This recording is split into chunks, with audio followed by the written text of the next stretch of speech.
السلام علیکم مائی YouTube family, کیسے ہیں آپ سب لوگ؟ امید ہے کہ آپ سب لوگ ٹھیک ٹھاک ہوں گے۔ تو جناب حاضر ہیں ایک نئی ویڈیو کے ساتھ۔ تو جناب ویڈیو کا آغاز کرتے ہیں ہم اپنی پوئٹری سے۔ تو جناب عرض کیا ہے: فائدہ کیا ہے زمانے میں، خسارہ کیا ہے، خاک ہو جائیں گے ہم لوگ، ہمارا کیا ہے،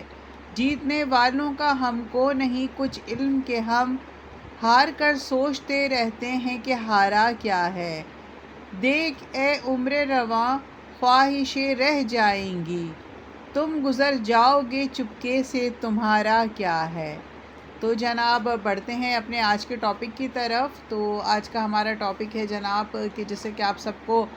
پتہ ہوگا کہ رجب بٹ نے روبی ملک صاحبہ کو ایک پوڈ کاسٹ دیا تھا، جس میں انہوں نے بتایا تھا کہ ایمان ایک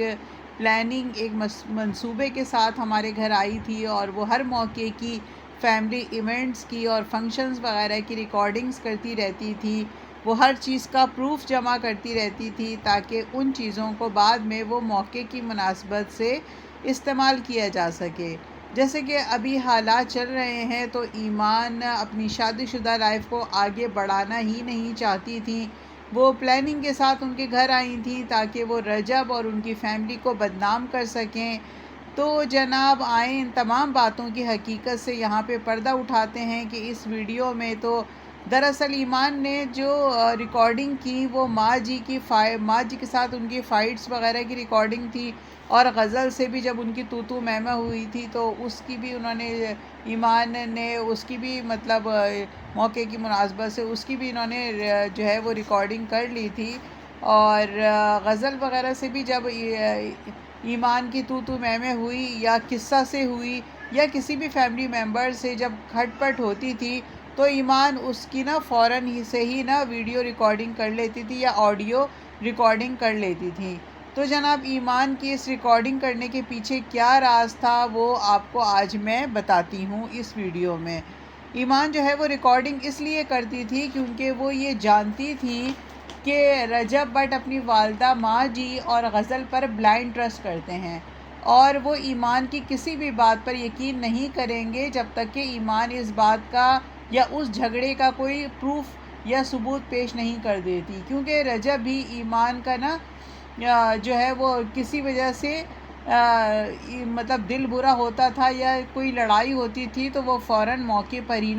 اس کی آڈیو ریکارڈ کر لیتی تھی یا ویڈیو بنا لیتی تھی تاکہ وہ ثبوت کے ساتھ وہ پھر یہ چیزیں رجب کے سامنے وہ پیش کر سکے کہ میرے ساتھ ایسا ہوا، ماں جی نے یہ کہا وغیرہ وغیرہ۔ تو وہ سارے ثبوت اپنے پاس جمع کر کے رکھتی تھی کیونکہ رجب اپنی بہن اور ماں پہ اتنا بھروسہ کرتے ہیں کہ وہ ان کے آگے کسی کی بات کو اہمیت نہیں دیتے، جبکہ میرے خیال میں ایسا نہیں ہونا چاہیے۔ کیونکہ جب آپ کی مطلب آپ کی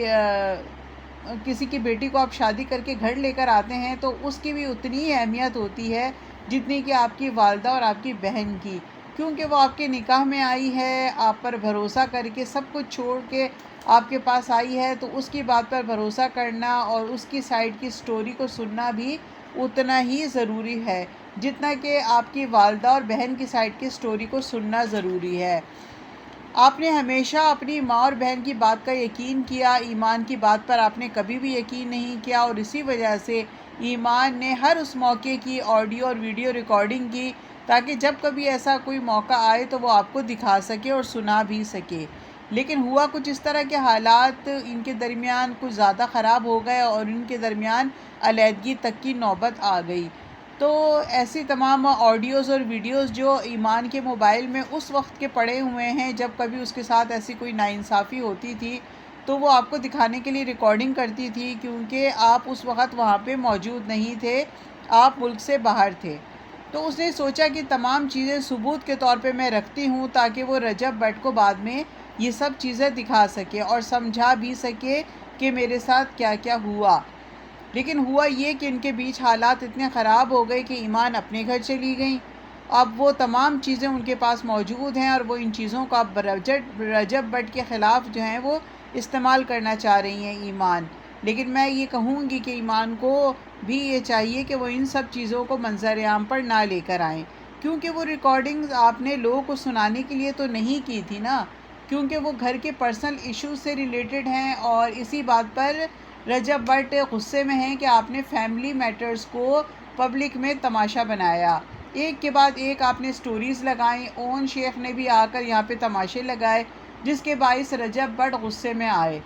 انہوں نے یہ کہا کہ اگر ایمان 1 سال پہلے مجھ سے یہ کہتی تو مجھے رجب بٹ کے گھر آنا ہے تو میں کھلے دل سے اس کا استقبال کرتا اور اس کو آنے کا کہتا، لیکن اب حالات جو ہیں وہ بہت زیادہ خراب ہو چکے ہیں اور میرا دل اس کی طرف سے خراب ہو چکا ہے، تو اب میں اگلے 30 سال ایسی عورت کے ساتھ کیسے گزاروں گا جس نے مجھے چوراہے پر لا کے ذلیل کیا۔ تو اب وہ یہی کہتے ہیں کہ ایمان کے لیے میرے دل میں کوئی جگہ نہیں ہے اور اب میں اس کو اپنے گھر میں نہیں لا سکتا۔ انہوں نے واضح طور پہ کہا کہ ایمان سے میرا رشتہ ختم ہو چکا ہے، لیکن ایک بات میں یہاں پہ کلیئر کر دوں کہ ایمان نے وہ ویڈیوز اور آڈیوز اس لیے نہیں بنائی کہ وہ باقاعدہ کسی پلاننگ کے تحت آئی تھی یا اس نے یہ شادی آگے چلانی ہی نہیں تھی یا اس نے رجب بٹ کا فیم یا پیسہ حاصل کرنا تھا۔ اگر ایمان کو فیم یا پیسے کی لالچ ہوتی تو وہ ظاہر جڑی رہتی رجب بٹ کے ساتھ، اور وہ صرف رجب کا ساتھ اور اس کا پیار چاہتی تھی اور ایک حیثیت اور مقام چاہتی تھی جو اس کو نہیں ملا۔ تو رجب بٹ کو چاہیے کہ وہ اپنے بیٹے کے خاطر ایمان کو ایک موقع اور دے، کیا پتہ اب حالات بہتر ہو جائیں، دل صاف ہو جائیں، پرانی باتیں بھول کر ان کو اپنے بیٹے کے خاطر ان کو ایک ہونا چاہیے، کیونکہ دیکھیں بچے کو باپ کی شفقت اور محبت اور پیار چاہیے ہوتا ہے۔ تو جناب یہ تھی ہماری آج کی ویڈیو، امید ہے کہ آپ لوگوں کو پسند آئی ہوگی۔ ویڈیو پسند آئے تو لائک، شیئر اور سبسکرائب ضرور کریں اور چینل کو بھی سبسکرائب کر لیں، اور چلیے ملتے ہیں انشاءاللہ اگلی ویڈیو میں۔